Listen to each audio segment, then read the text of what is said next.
Ang pagpapala ng Pasko ng muling pagkabuhay ng ating Panginoong Hesus ay sumaatin nawa. Bilang saksi sa loob ng banal na misa sa Puiano, Verona, taon 1971 hanggang 1972, alinsunod sa bokasyon at buhay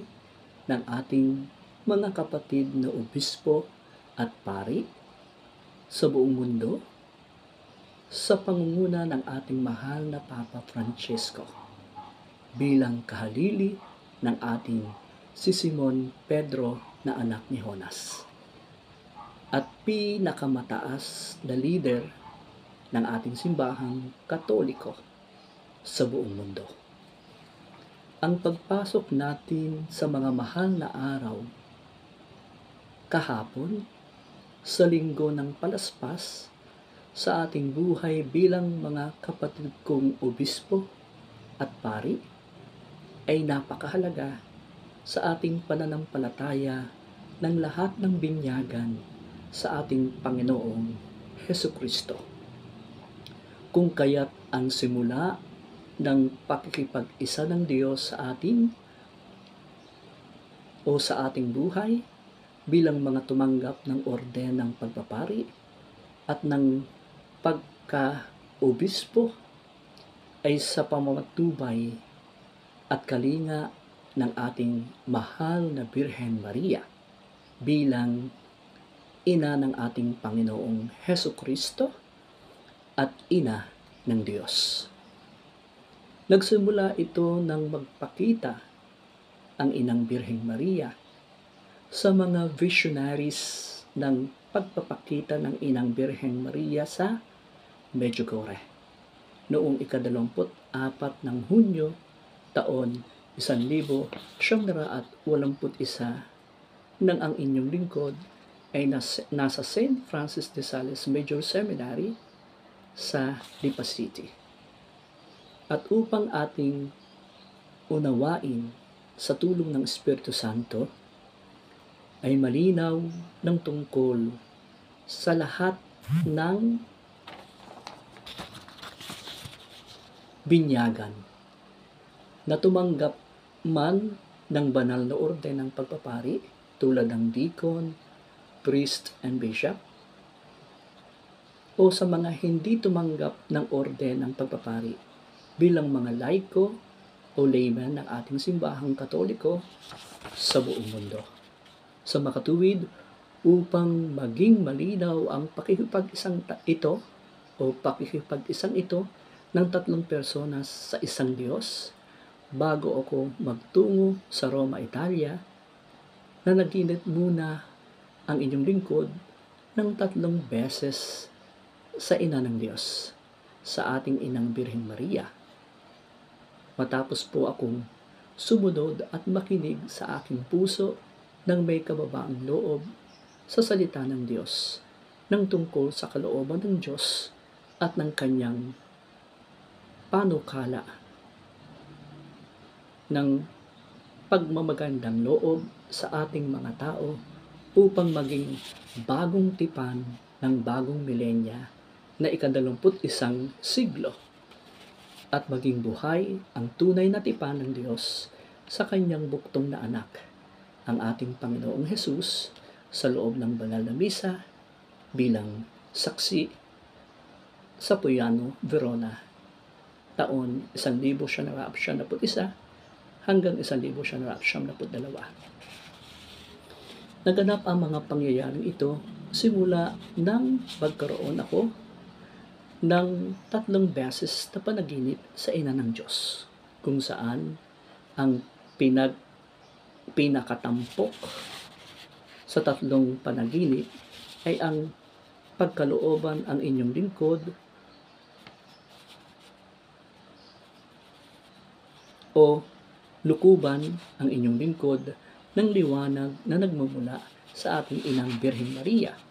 bilang kabiyak ng Espiritu Santo sa aking buong katawan, dugo at kaluluwa, kung bakit matapos ang inyong lingkod nahawakan ng ina ng Diyos sa kanang bahagi sa likod ng aking katawan taon 1989 bilang ito din ang taong matapos makapagkumpisal sa dating kaibigan na pari bilang kura paroko ng simbahan ng Kalatagan, si Father Emilio Mendoza, na siyang naka-assign noon sa San Nicolas, Batangas, ang nagsabi sa akin na basta sundin ko lang daw ang aking puso kung saan gusto at hayaan kong lumakad ang aking mga paa kung saan ako dalhin. Dahil sa pagsunod o pakikinig sa payo ng isang kaibigang pari, gayon po ang aking ginawa hanggang makarating ako sa 20 Athens Street ng Parañaque City sa Formation House ng Sons of Holy Mary Immaculate Conception ng SHMI Fathers, a Pontifical Religious Congregation na ang lokal na superior noon ay si Reverend Father Augusto De Angelis, SHMI, na naging kasama-sama ko kahit sa pag-uwi ng bahay sa Balayan, Batangas upang makapagpahinga at makakuha ng lakas sa kanyang palakin para sa pagtatayo ng bagong seminaryo. Sa madalit salita, sa tulong ng banal na Espiritu Santo at ng Inang Birhen Maria ng Immaculada Concepcion, bago tumulak ang inyong likod kasama ng aking mga kasamahan patungong Roma, Italia, naganap na at natupad ang panalangin at kahilingan sa Diyos na makapagpatayo ng bagong seminaryo para sa mga kabataan na may bokasyon at pagtawag ng Diyos sa pagpapari, na itinayo sa Multinational Village, Parañaque City, malapit sa Sacred Heart Sisters ng Congregation. Sa makatuwid, bago kami umalis patungong Roma, Italia, meron ng lupa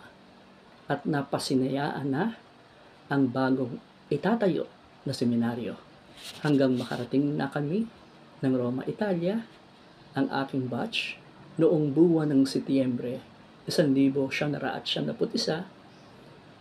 nakaarawan ng Birheng Maria bilang ina ng Diyos at ina ng mga pari sa buong mundo. At sa pagpasok ko po lang ng St. Peter Cathedral ng Vatican City, ay nakadama ako ng biglang pagbuhos ng lakas ng Espiritu Santo. Sa may pintuan ng entrance ng ating katedral ni Simon Pedro, anak ni Jonas, bilang unang Santo Papa ng ating pananampalatayang Katoliko. Kung kaya't itong taong Jubilee for Hope 2025, sa huling hapunan ng ating mga 12 apostol, sa humilya ng ating parochial vicar, Father Nathaniel, ng aming parokya, sa kanyang humilya tungkol sa Ebanghelyo ngayong araw, ang pagbisita ng inyong lingkod sa 12 pinili ng Diyos na bansa para magkaroon ng solo major concert bago man lang pumasok ng tuluyan sa Deus Caritas S. Monastery, a contemplative life of the ordained, na itinayo mismo pansamantala ng Panginoong Jesus sa araw ng kapistahan ng kanyang pagbabagong anyo noong ika-6 ng Agosto 2007 sa Kapangan, Benguet,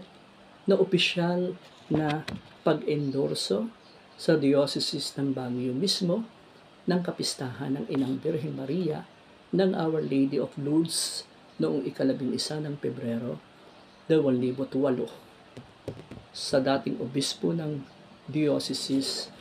ng Baguio noon. Ibig sabihin lang, ang presensya ng tatlong persona, Ama, Anak na si Jesus, at ang Espiritu Santo,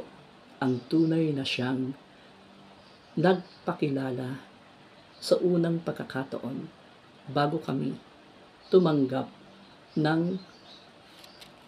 pag-install at pagtanggap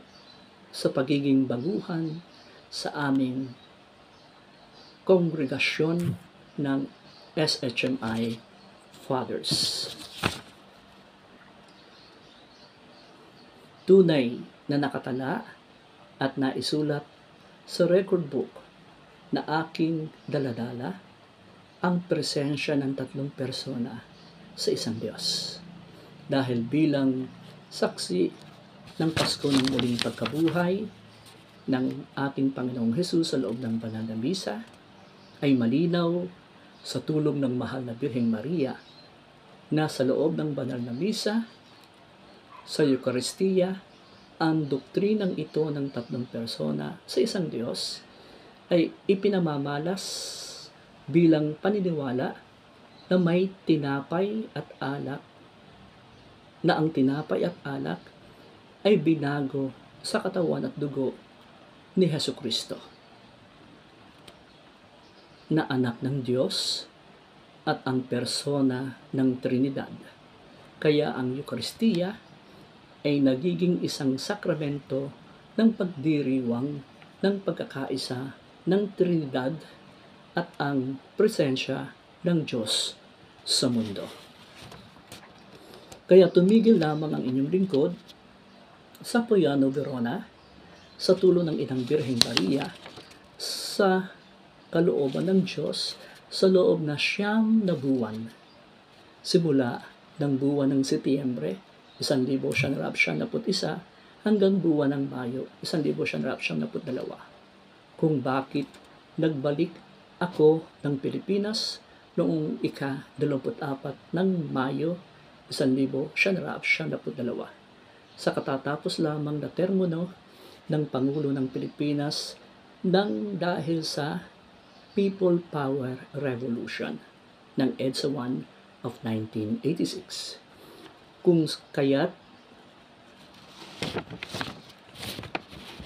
Kung ating lilimiin at pagninilayan ang mga tagpo noong ika-24 ng Hunyo 1981 ng pagpapakita ng Inang Birheng Maria sa Medjugorje bilang ina ng kapayapaan bago sumiklab ang kaguluhan sa bansang Pilipinas nang dahil sa politika ng bansa at ng buong mundo, sa pagpaslang kay dating Senador Benigno Ninoy Aquino at sa pagpapatalsik sa dating Pangulong Ferdinand E. Marcos Sr. ng ama ng ating bagong hinirang ng Diyos sa propesiya sa bansang Pilipinas taon 2022 ay napakalinaw bakit tayo ay nagdiriwang ng 6 na taon simula ng taon 2023 hanggang taon 2028 ng ating pandaigdigang selebrasyon ng ating kaligtasan sa pamagitan ni Jesus, ang ating liwanag ng mundo. Bakit ibinigay ito ng Inang Birheng Maria sa ating dati at ngayon ay santo, si Papa Juan Paulo II, ang katatapos lamang ng pagdiriwang ng dakilang jubileo ng kapanganakan ng ating Panginoong Hesukristo, 2,000 na ang nakakaraan ng ating kaligtasan. nang sumiklab ang panibagong EDSA 2 ng 2001. Kaya bilang pagdalo at pagsama sa aking mga kapatid na obispo at mga pari ng Archdiocese ng Lipa, nakatatapos lamang ang 115-year anniversary bilang Diocese ng Lipa, ang ating Archdiocese, na nagdiwang naman tayo ng ika-50 gintong anibersaryo ng ating pagiging Archdiocese noong ika-20 ng Hunyo 2022.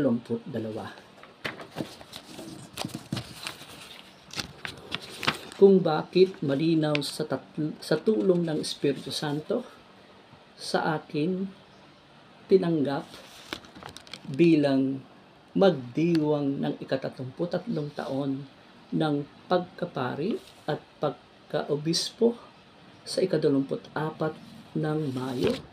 2025 bilang saksi ng muling pagkabuhay ng ating Panginoong Hesus tulad ng mga apostol sa loob ng banal na misa na naganap sa Puyano, Verona noong taon 1991 hanggang 1992 bago tayo pumasok sa bagong millennial ng ika-21 siglo ng mundo. Ang bagong tipan na ito ng Diyos sa huling hapunan ng ating Panginoong Hesukristo sa kanyang 12 apostol sa katatapos lamang ng ika-12 taon anibersaryo ng ating Santo Papa Francisco bilang inihalal na Papa noong ika-13 ng Marso 2013 na nakahalili ni San Pedro na anak ni Jonas kung bakit kailangan tuluyan ng itayo ng permanente ang bagong tipan ng Diyos sa pamamagitan ng ating Panginoong Hesukristo ng kanyang Pasko ng muling pagkabuhay ngayong taon 2025 ng dakilang jubileo ng pag-asa sa Deus Caritas Est Monastery, a contemplative life of the ordained sa Kapangan, Benguet, na magsisimula ng ialay ang aking tunay na buhay bilang monghe o monk na siyang ikinumpisal sa aming dating Superior General ng SHMI Fathers, Reverend Father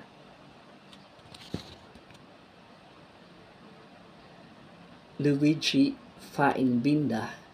SHMI, kung saan maglilingkod ang inyong lingkod bilang monghe sa loob ng seminaryo na paghahanda ng aking katawan, dugo at kaluluwa sa Diyos, na tumanggap ng liwanag sa aking buong katawan at kaluluwa na handog ng Diyos sa pamamagitan ng ina ng Diyos na si Maria sa 3 beses na panaginip bilang tayong lahat ay anak ng Diyos at sa ating mga kapatid na obispo at pari bilang ina ng mga tumanggap ng banal na orden ng pagpapari. Kaya ang awiting handog para sa Charism Mass bukas, ika-15 ng Abril 2025 ay ang Paring Pilipino. Bukas ay Martes Santo sa mga pagbasa at ebanghelyo sa pagdalo at pakikiisa sa ating mga kapatid na obispo at pari ng ating Archdiocese ng Lipa. Sa unang pagbasa kay Propeta Isaías, Kapitulo 49, versikulo 1 hanggang 6. Ito ang kahulugan ng liwanag ng aking tinanggap sa Inang Birhen Maria bilang saksi ng Panginoong Hesus ng Pasko ng muling pagkabuhay sa loob ng banal na bisa. Pagkat ang tawag ng Diyos sa isang lingkod na kalaunan ay naunawaan bilang si Jesus mula sa sinapupunan upang magpadala ng kaligtasan sa Israel. Gayon, kasama na ang Pilipinas. At kung bakit sa 12 bansang pinili ng Diyos ng pagbisita ngayong taon 2025 ay ang unang bansa ay ang Israel. At pagkatapos ay palawigin ang kaligtasang iyon sa mundo.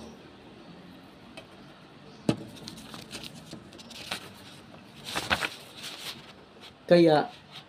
ang awiting handog, kaya ang Ebanghelyo ni Juan Kapitulo 13, versikulo 21 hanggang 33 at 36 hanggang 38 sa araw ng Martes Santo ng Karisemas na nagpapahiwatig ng pagkakaisa ng mga pari kasama ng obispo at ang buong Kristiyanong komunidad na binibigyang diin ang mga sakramento bilang pinagmumula ng biyaya o grasya ng Diyos.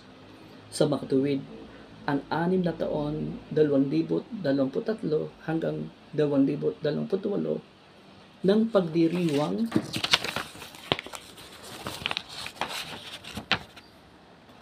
ng ating kaligtasan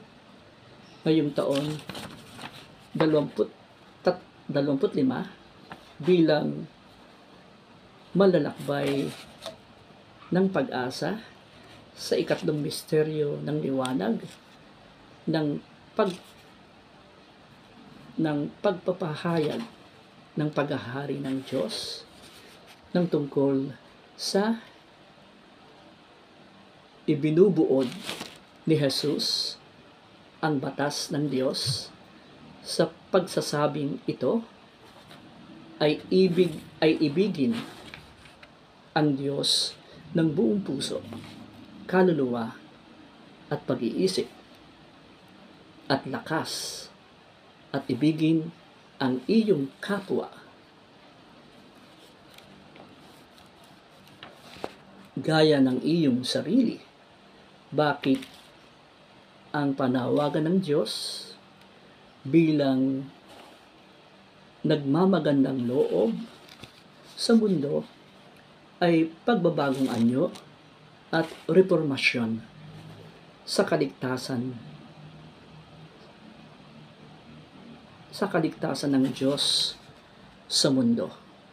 o sa kaligtasan ng Diyos sa pamamagitan ng batas at biyaya o grasya. Bakit kailangan nating baguhin ang ating 1987 na saligang batas sa bagong milenyo ng ika-21 siglo, maging sa ibang bahagi ng mundo ng kanilang saligang batas? At bakit kailangan nating bigyang halaga sa ilalim ng tuntunin ng batas ng pambansa at lokal na halalan ayon sa saligang batas, sa halip na people power revolution, upang mapatalsik ang isang lehitimong pinakamataas na pinuno ng bansa na binoto ng mayorya ng mga tao. Kaya sa darating na halalan matapos ang 40 araw ng hindi pangtanggap ng banal na komunyon sa pagtatapos ng ika-12 ng Marso 2025, kasunod ng araw ng pagiging Papa bilang inihalal si Papa Francisco noong ika-13 ng Marso 2025 sa 6 na poong araw ng paghahanda sa ika-12 ng Mayo 2022 ng ating halalan sa kalagitnaan kasabay ng bagong halalan code ng Pilipinas ng COMELEC. Bakit mahalaga ang malinis, tapat, patas, maayos at mapayapang halalan para sa lahat bilang panawagan ng Diyos sa pagpili ng ating mga lider ng bansa, gayon din para sa kinabukasan ng bawat bansa sa buong mundo. Gayon din ng mga pagbabago sa bagong milenya ng ika-21 siglo ng bagong ikatlong Konseho Vatikano, Third Vatican Council, kasabay ng bagong canon code ng simbahan o canon law ng simbahan. Ang bagong international na batas ng nagkakaisang bansa para sa mundo, partikular ng mga pinunong magdedeklara ng digmaan kung ano ang parusa na ipatutupad o automatikong pagpapatalisik sa pagkakasala sa batas ng United Nations, UN. Gayon din ang bagong batas ng ating World Health Organization o WHO sa maayos na pagpapatupad at ng hindi paglaganap ng nakahahawang sakit na siyang aral sa nagdaang COVID-19 pandemic. Gayon din ang bagong batas ng international human rights kung saan at kung ano ang tunay na karapatang pantao na dapat ipagtanggol, hindi ang mga lumalabag at nagmamalabis sa kalayaan at demokrasya. At ang pagpapahayag nito ay malinaw sa batas.